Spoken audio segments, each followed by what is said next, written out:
Bueno, esto, si me han visto hacer así una curva, era el centro de Trent Alexander-Arnold, que remató, bueno, más que remató, acarició con la parte baja de los tacos el delantero centro Gonzalo del Real Madrid, antes Castilla. El de Rita Hayworth. Con un talón. Lo sabes, te lo ha contado Rosana, me lo ha contado a mí esta mañana, que el padre de Gonzalo y Rita Hayworth tenían... o sea, que es Cansino, es Cansino, de Cansino, es familia de los de también de Cansino Sassens, es la primos misma. Hermanos. Sí, sí. Eso es. Bueno, pues muy bien, estábamos haciendo esa parábola y tal. Más que parábola vamos a necesitar, Enrique, y está bien que nos lo explique Antonio Zapatero. Hombre. Porque hoy viene una entrevista con una señora que me extraña que no la persiga la Interpol, Mema, que se mete con los sindicatos y tal, porque el otro día, Antonio Zapatero, bienvenido. Muchas gracias. Nos comentaba la doctora Tuyol, ¿verdad, Enrique? Sí, que Carmina había conseguido unir a todos los sectores médicos, siempre muy desunidos, contra ella, porque el marco, digamos, legal que ha creado, el acuerdo marco, lo rechazan todo el mundo. Hoy vuelven a salir a la calle, o van a salir, o han vuelto ya a salir a la puerta de los hospitales los médicos, pero hay que explicarlo porque yo lo que veo es que una movilización tan importante no está teniendo eco en los medios. Bueno, pero además es que no solo nos va a hablar del estatuto, sino de más problemas que tenemos los médicos con el Ministerio de Sanidad y la sanidad, por ejemplo, del Ceuta y Melilla. O sea que se va a explayar. Empezamos por donde quieras, Antonio. A ver. Hoy empieza la cuarta jornada de huelga a nivel nacional, con lo que esto supone. Es decir, que esto supone una cantidad de desprogramación de actividad asistencial, consultas, intervenciones quirúrgicas, pruebas, que esto es realmente un problema, ¿no? Entonces sorprende cómo esta señora, que a ella le gustaba tanto manifestarse con las mareas blancas en contra de, fundamentalmente, de la Comunidad de Madrid,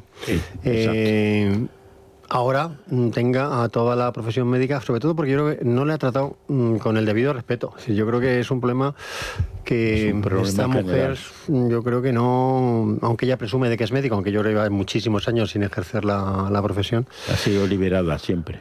Ella es una liberada sindical de los que están boicoteando la acción. Obreras. Yo recuerdo que cuando eso además lo recordarás perfectamente, Antonio Zapatero, cuando en el Zendal empieza a haber problemas en un quirófano, en los quirófanos, hasta que ponen cámaras y deja de morir gente. O sea, el nivel de boicot ya en el IFEMA y luego en el Zendal era un odio, porque fue un gran éxito de la Comunidad de Madrid a nivel no ya nacional, internacional. Y esta gente eran pues boicoteadores, son escrachadores, pero ni profesionalmente han sido nunca nada, salvo ir a jorobar. Claro, como hace 30 años que no ganan las elecciones en Madrid, espero que no las ganen nunca, pues es a jorobar. Pero esta tía, ¿cuál es su perfil profesional? El otro día estaba aquí Fátima Matute. Bueno, Fátima es una médico de primer nivel que puede presumir y puede dejarle política y deja de dolerle la cabeza y encuentra un sitio. ¿Esta dónde va? ¿Dónde va fuera de la política? Pues sí, el problema es, yo creo más, el problema que tiene esta mujer, que tiene muchos, es que no tiene ninguna experiencia previa en gestión y fundamentalmente es tremendamente sectaria a la hora de plantear. Gestionar sanidad no es fácil. De hecho, siempre hay polémica con las consejerías de sanidad y el ministerio, que no es un asunto fácil. Es decir, que cuando todo va bien, pero cuando cosas hay que... Entonces yo, esta mujer, de todos los proyectos que ha presentado, que son todos como fuegos artificiales que luego no se concretan en nada, yo nunca he visto una memoria jurídica, un informe técnico y sobre todo una memoria económica que justifique. Es decir, si tú estás planteando modificar las condiciones de trabajo de todo el personal que trabaja en sanidad, tendrás que tener ese respaldo de administraciones públicas, tendrás que tener el respaldo del Ministerio de Hacienda, el de Economía. Esta mujer presenta las cosas y luego además el otro defecto que tiene es que no escucha a las partes fundamentales, es decir, no escucha en este caso a los médicos, que queramos o no, todas las profesiones sanitarias son fundamentales, para que funcione la primaria, para que funcionen los hospitales, todas. Enfermería, técnicos de cuidados, celadores, todos. Pero los médicos tienen evidentemente una significación especial y esto está tan claro que en Europa, menos en 2 países, todos los médicos tienen un reconocimiento, capítulo, estatuto, con el cual se pueden relacionar con la administración a la hora de definir sus horarios, sus competencias, sus guardias, sus jornadas laborales, todo eso. Y esta mujer, sin embargo, no entra en eso. Es decir, que ella va a los sindicatos de clase. en los cuales los profesionales médicos no se encuentran representados. Por tanto, ha creado esa rotura del engranaje, y ahora que era una buena oportunidad para renovar ese estatuto marco, pues el tema está estancado. Insisto, hoy empieza la 4ª jornada y están convocadas huelgas durante una semana, los meses de febrero, la que empieza hoy, marzo, abril, mayo y junio. Con lo que hay una cuestión, hay que entenderla, esta es comunista. Los comunistas parten, la visión de la vida del comunista es la guerra civil. Ellos piensan que el mundo se rige por la lucha de clases, que hay que convertir la lucha de clases en guerra de clases y la guerra de clases en guerra civil. Y entonces ganan o pierden. En Rusia ganaron, en España perdieron. Pero y no han cambiado. Es decir, ellos van a enfrentar, ahora dicen polarizar, es enfrentar el de abajo con el de arriba. Y creen que el de abajo puede morir con tal de pegarle el de arriba. Eso no siempre es así. Y en las sociedades complejas no hay solo un abajo y un arriba, hay un montón de clases medias, de entidades intermedias. Pero ella es muy burra y es comunista, entonces ella va a destruir esto y luego ya veremos. Pero no la saques de ahí, ¿eh? Pero mirar, por ejemplo, la semana pasada ella está muy orgullosa porque presentó la ley de la gestión pública. La ley de la gestión pública, que realmente es un decreto que va muy dirigido contra la medicina privada. Exacto. Medicina privada, que supone un 3% del Producto Interior Bruto, donde trabajan decenas de miles de personas, y donde yo creo que hoy por hoy no se entiende o no se puede entender la asistencia sanitaria en este país sin la colaboración público-privada. Pero hasta el punto, esta mujer es incongruente, que ese mismo día, el martes de la semana pasada, sale una noticia que en Ceuta, que la única competencia que tiene el Ministerio de Sanidad con hospitales son los de Ceuta y Melilla. Igual que educación. Igual que educación. Igual que Pilarín, que lo que hizo fue prohibir la carne de cerdo en Ceuta y Melilla para agasajar al Islam. Una tía de Aragón prohibiendo el cerdo, que tiene... Así le he ido. Ceuta y Melilla, que las tiene abandonadas, pues ese mismo día, el martes, ella publica que ha resuelto la adjudicación de la atención de la psiquiatría en infanto juvenil a una clínica privada de Ceuta por 400.000 euros. El mismo día que ella... Así que el problema es la falta de criterio que tienen, yo creo, para hacer las cosas, ¿no? Son muchos anuncios, muchas cosas, pero insisto, de ese es el calibre. Ceuta, que está abandonada, Melilla está abandonada, nosotros estuvimos allí en noviembre en Ceuta, y hay un decreto que estaba aprobado hace tiempo de que son zonas de difícil cobertura, que eso conlleva una inversión económica, porque evidentemente si no la gente no se va a trabajar, porque eso conlleva coste económico. Las casas en Ceuta y Melilla son caras porque no hay muchas, y tienes que fomentar de alguna manera que si no tienes la posibilidad de tener médicos, pues tienes externalizado no solamente eso, radioterapia, tiene un oncólogo para todo Ceuta. Es decir, es un auténtico desastre todo lo que depende de ella. Es decir, que desde el punto de vista de gestión, y esto de la sanidad tiene mucho de gestión, pues la verdad es que ha sido un desastre, son todos los anuncios, ¿no? Por ejemplo, la última que me parece tremenda, y yo creo que también hay que traerlo a colación, es la que estamos liando con el examen MIR de este año. Exacto. El examen MIR, yo creo que el MIR es una de las cosas más importantes que hizo este país hace ya como 40 años, porque eso ha permitido que la formación médica especializada sea la que es, ¿no? Es decir, el nivel del periodista nacional es muy buena en base a ese periodo formativo. Bueno, y además internacionalmente respetada, conocida, valorada, que eso deberían tenerse en cuenta para que no se vayan. Ya que has hecho esa formación, que se queden aquí. Pues esta señora lo primero que hace es que en el mes de julio el grupo de gente que estaba preparando el examen MIR, decide que se lo carga. Y se lo carga por dos argumentos que son bastante...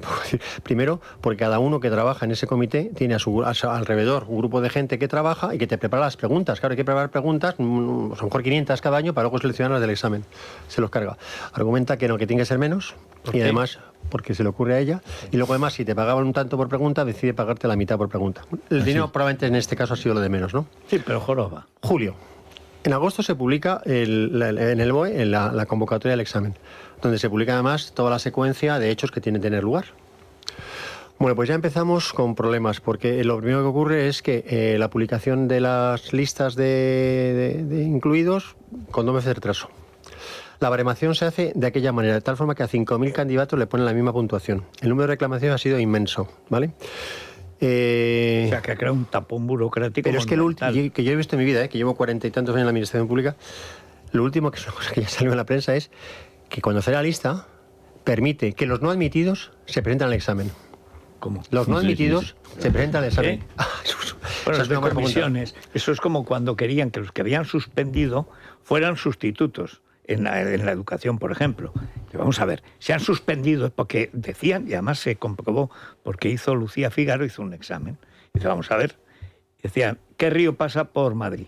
Ponían Ebro, Duero, Miño, Manzanares. Ebro, Duero, básicamente. ¿Cómo va a pasar el Ebro por Madrid? Lo decían, eran los maestros los que querían dar clase, habían suspendido, pero había un sindicato de comisiones obreras que decía que si habían ido a oposiciones 3 veces, había que hacerlo fijos. Si las 3 veces han suspendido, pues esta es de ese género. Dice, da igual, si están ahí, tienen que entrar. Pues una parte fundamental del engranaje del funcionamiento del Sistema Nacional de Salud es la incorporación de los nuevos residentes en el mes de mayo, junio, ¿no? Entonces, yo me imagino que este MIR no está resuelto cuando salgan las listas definitivas, porque me imagino que si un no admitido saca plaza, me imagino que uno admitido que no saque plaza, seguramente lo van a recurrir. Es decir, que esto, claro. el lío está organizado de forma importante. Pero es más, el problema fundamental que tiene este país es la falta de médicos especialistas, tanto en atención primaria como en hospitales. Ahora ya está vendiendo de que va a acabar con las guardias o que ha acabado con las guardias de 24 horas. Es imposible.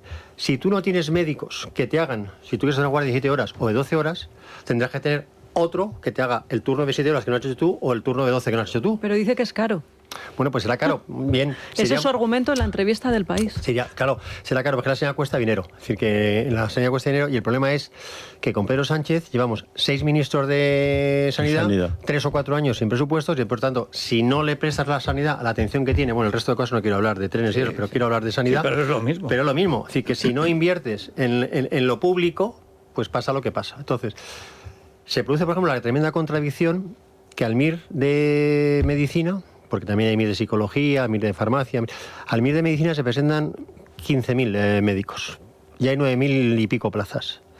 5.000, 6.000 médicos se van a quedar sin poder trabajar en el Sistema Nacional de Salud y son médicos. Exacto. No podría plantearse, como hemos reclamando hace no sé cuántos años, que se aumente el número de plazas de formación médica especializada para recuperar, en un momento que tenemos ahora y que va a ir cada vez a más, la falta de profesionales. Si no, todo esto que lo que está hablando, que es pura palabrería y puro populismo, no se va a poder llevar a cabo. Es decir, si tú quieres hacer las guardias más llevaderas, y lo compartimos, es decir, yo comparto perfectamente, llevo en hospitales 42 años, que hay que preocuparse por la calidad de vida del médico, por la conciliación, porque no pueden hacer jornadas como las que hacen tantas horas. Y porque eso repercute en el enfermo. Clarísimamente. Es decir, que eso hay que plantearlo.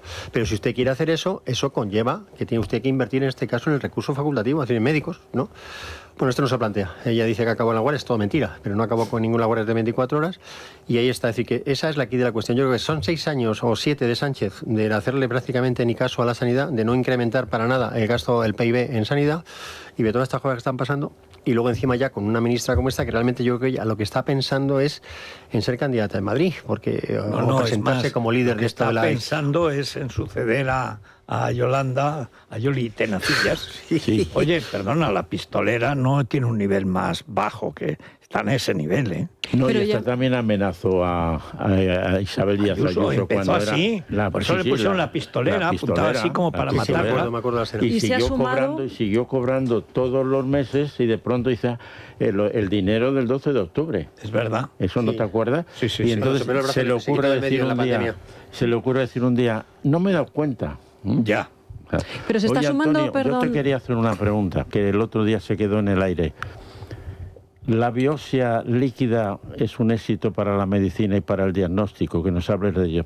Bueno, la biopsia líquida parece que en los últimos años se ha ido depurando y parece que para determinados tipos de tumores, no para todos, aporta la posibilidad de hacer un diagnóstico precoz, pero no para todos. En el cáncer de mama. En la mama parece que es uno de los que se señala como que puede favorecer un diagnóstico precoz. Pero tampoco explicar aquí, Javier. ¿Pero qué es exactamente la biopsia? Bueno, tú la biopsia líquida lo que detectas es en tu sangre circulante, en tus propias células de la sangre, ver si tienes algún marcador que sugiera que puedes tener un tumor en alguna parte de tu organismo, ¿no? En base a marcadores inmunológicos. No exactamente en la sangre, sino en cualquier sitio. No, en cualquier sitio. No, claro, la sangre circula todo. Nuestras células de defensa que tienen toda la información de lo que está ocurriendo, nuestras células de defensa son las primeras que pelean, no solo contra infecciones, pelean también contra el cáncer. Sí. Entonces, se produce esa información en algunos tipos de tumor que te permite que si lo detectas en sangre circulante para algún tipo de tumor, te puede avisar de que ese individuo hay que hacerle, o ese paciente, hay que hacerle pruebas para intentar detectar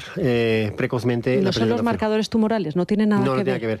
Marcadores tumorales que parece que es una prueba que pedimos mucho, desde el punto de vista de sensibilidad y especificidad, que es un aspecto fundamental en medicina, valen para muy poco, muchas veces confunden. Pedimos muchas veces marcadores tumorales buscando especificidad y la verdad es que hay pocos marcadores tumorales que realmente se correlacionan a la del tumor. Es decir, que es una prueba que deberíamos pedir menos los médicos porque a veces creamos más lío con un marcador tumoral. Claro, y una cuestión es que yo me hice marcadores tumorales en Coña para ver qué pasaba, porque no creíamos nunca en... Y yo me acuerdo que salía un montón de cosas. Claro. Pero lo hice, ¿eh? Sí, en el laboratorio me hice los marcadores ahí en la clínica. El medio campo del Madrid, mira, le sale el medio campo del Madrid.